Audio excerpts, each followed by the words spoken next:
Hey everybody, welcome back to FSi DFS. Looking at the 9-game main slate here.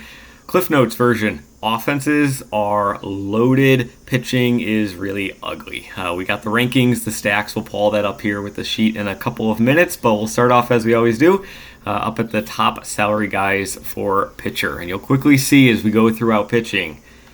Yikes. So, King, Lugo, and Gausman, the three guys priced above 9K. King really separates himself from the rest. I think there's quite a large gap between him and then Lugo and Gausman. King, he's just a really solid pitcher. He's in excellent form over the past month or so. He has an ERA, just under 2. So, doing very well. He's able to go out there, get you 6-7 strikeouts, get you 6 to 7 innings, and feel pretty good about that. So 9.5K, no issues there. And when you look at the rest of the pitchers on the board, especially in cash games like head-to-heads and double-ups, I think King is going to be an extremely popular SP1. Then, as I mentioned, I feel like there's a pretty large gap, and then going down to Lugo and Gausman. I lean a little bit more towards Gausman, facing off against the Angels here. Lugo as a right-handed pitcher, I just don't like playing righties against Minnesota. They just have so many left-handed bats in their lineup that can do some significant damage. So I'm going to take Gausman over Lugo. Am I thrilled about it? Not really. He's been kind of meh, I guess all season long, essentially. Like, he's not the Kevin Gausman that we remember from years past. The strikeout rates are not there. He's still going deep into games. Like, he's still capable of getting you 6 to 7 innings on occasion. But at the same time, I feel like the floor that he provides is pretty underwhelming. And you got a guy facing off against the White Sox who's 600 cheaper. I could see people just going down there. So, like, if you are paying 9K and above, I feel like people are just going to go up to King. And then if you are kind of in this range, people are just going to go down to a guy like Nestor Cortez facing off against the White Sox. So, he's just kind of in no man's land, but I would still take him over Lugo for the reasons mentioned before. So, this is kind of where I'm at with the high salary, and it's kind of what I said. King, and then like a big gap, and then Gausman and Lugo. Going into the mid-tier, we got Nestor Cortez leading up at the top, facing off against the White Sox, and mainly it's a matchup thing. I know the White Sox just got to Luis Gil yesterday, but this is still an all-time bad offense in the league. All-time bad offense in the league. So, do we have interest in Cortez? Yes. Why? Because of the matchup. Is it because of strikeout rate? No, not really. It's because of consistency and reliability that he's going to be able to go out there and get us, 18 to 22 DK points, which we're hoping for at 8.4K. I'm hoping for around like 18, 20 DK points. Can he get there? Yes. Am I confident in it? No. It's just, you quickly see pitching is very rough here on the board. I still think he's going to see some ownership.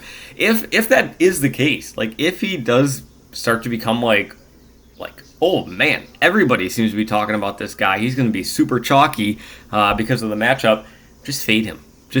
There's no reason why he should be 35-40% owned when honestly, like he's just looked really bad. He's looked really bad. He's not generating the swinging strikes. His velocity is down. It's rough. So other options that we do have in here, we have Cutter Crawford, who's allowed like 47 home runs in his past 5 starts. That's a hyperbole, but I mean, it's pretty close. Let's see. 1-4-3-5. It's bad for Cutter Crawford as of late. Rodriguez, he's just back in his second start. I don't know about the pitch count on this guy. I would lean more towards like 75 to 85, somewhere in that range. He got 65 his last start out, so maybe add like 10 to 15 pitches on top of that. So maybe around 75 to 80 pitches for him. Charlie Morton, solid option, facing San Francisco, a great pitcher's park. Can we also talk about that insane pitching matchup last night? Pitching all over the place was incredible, minus Gil. But we had numerous guys getting 8, 9, up to 12 strikeouts on the board. It was really exciting. Now Morton, he's generally a guy who goes out there, does his job, and then gets out. He's not going to break the slate in terms of like upside, but he's not somebody that's going to get blown up at the same time. It does happen, though. You can see it happen in his last start, under 3 innings, 8 earned runs, 4 home runs. I'm not expecting 4 home runs to be happening in this ballpark here tonight with the San Francisco lineup. Sorry, we got the wood chipper going by our house, apparently. Hopefully it's not too loud on the mic. So it gets really ugly. The one other guy I do want to mention here is Zebby Matthews for Minnesota. This guy has seen just a crazy rise in his prospect hype. He was in single A earlier this season. 114 strikeouts, 7 walks. I can't even comprehend that level of control. This guy is George Kirby on steroids with the amount of strikeout to walk ratios that he does have. Let me close the window here. There we go. I just wasn't sure if that wood chipper was too loud. So Zebby Matthews, just phenomenal control on this guy. He is 7-7 already. I was kind of hoping he was going to be one of those new call up 5K, 5.5K kind of guys.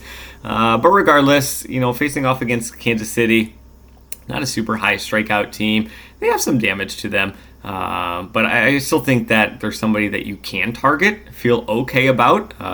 So Zebby Matthews, he's in play, he's viable, but GPP at the best.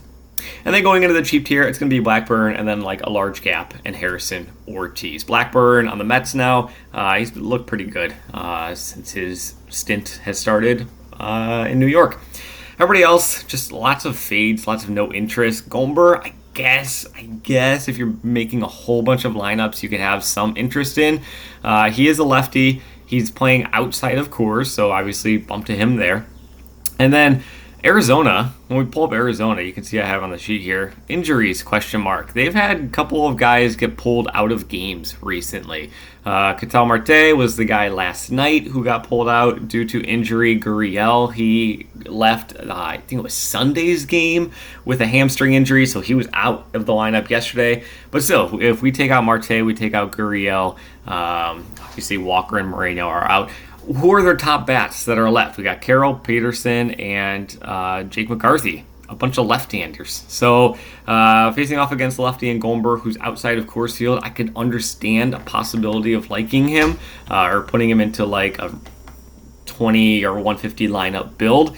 Because honestly, who else are you gonna go to? It's really ugly. It's really ugly.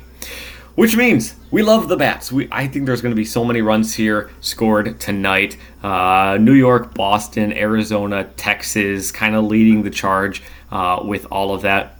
We'll start with Texas because I already have them highlighted right here. Facing off against Cutter Crawford. Already spoke about how Cutter Crawford has been having some serious home run issues as of late. The Texas lineup, very affordable. You're able to get a big stack on these guys and not have it absolutely destroy and break your lineup. If you're going to be going with a Texas mega stack, obviously Corey Seager should be one of the guys that is certainly in play. But if you want to go with Lowe and Smith and Adolis Garcia at 4.2K, still just seems a little silly. I know he's not having the season that he's had in years past, but still just seems kind of silly how cheap he actually is. So we go with a big Texas stack and even just throwing in a guy like King. And then we'll go into the mid-tier. We'll go King Cortez. It's a popular thing. You're still looking at 3.7, 3.8K remaining for the rest of your bats. It's going to be very simple to jam them into your lineups. And this game, Boston and Texas, it has the over-under of 10. It is the highest over-under on the board, so they're expecting a lot of runs scored on both sides of the matchup. On the other side of that, Boston, really like Boston here as well, facing off against Urania. Really just anybody against Urania, but specifically Boston against right-handed pitchers. We love targeting them. Duran, he got suspended for some choice words that he said and got picked up on a mic. But regardless, a bunch of other lefties that are certainly in play. Hamilton, you go up and down their line. It's just all lefties. And they are the top offense against right-handed pitching in the league because of what they're able to do on that side of the plate. Yankees, number one offense on the board, facing off against Jonathan Cannon. I don't really think there's much to talk about. They are the number one. Arizona, already talked about them. San Diego, I think they could be a really intriguing GPP option. And pull them up over here. There we go. Facing off against Ortiz. This is more so looking at the Vegas lines, looking at the implied run totals. Like, they are one of the top 5 teams in terms of what Vegas is expecting for like implied run totals based on the odds. So you factor that into account. I don't think a lot of people are going to be going here. You know, we got a late night West Coast game. We have salaries that are more expensive than Texas, more expensive than Boston. The Yankees are going to see a lot of ownership there. I could see San Diego being on the West Coast, being a offense that we'll just say is over the past 2 seasons underwhelmed and disappointed a lot of people when given the nice spots. But they're facing off against Ortiz. I really think that they have the possibility, and Vegas thinks so as well, for them to do really well and score and generate a lot of runs here tonight.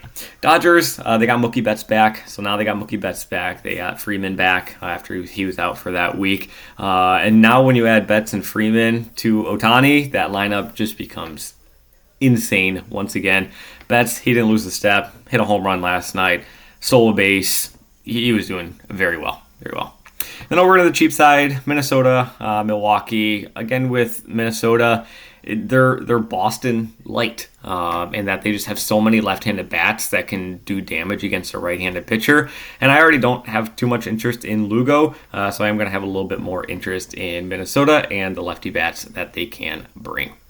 So hopefully this was able to guide you in the right direction. Again, it's going to be bats here tonight, because pitching is really dicey. King, obviously the SP number 1. After that, it gets really mushy and really gross. So good luck in your contest as always. I'll be back for tomorrow's video on Wednesday, so hope to see you then.